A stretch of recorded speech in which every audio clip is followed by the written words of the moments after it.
বেঁচে যাওয়া রুটি দিয়ে মজাদার ক্রিসপি খাস্তা নাস্তা রেসিপি আপনাদের সাথে শেয়ার করছি। আশা করি আপনাদের ভালো লাগবে। প্রথমে আমি 2টা রুটি ভেজে নিয়েছি, তারপরে এভাবে মুড়িয়ে রোল বানিয়ে নিলাম।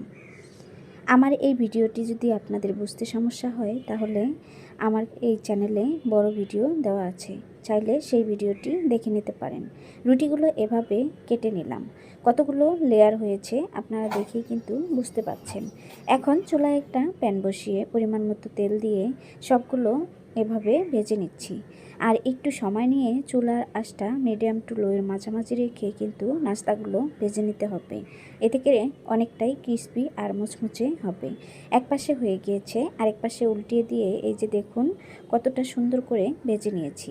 এখন তেল ঝরিয়ে তুলে নেব। একদম ইউনিকভাবে আমি শেয়ার করেছি।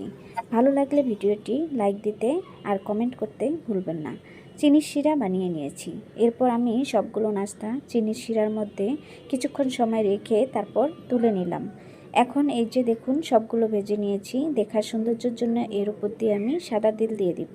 দেখুন কত সুন্দর হয়েছে, মাশাআল্লাহ।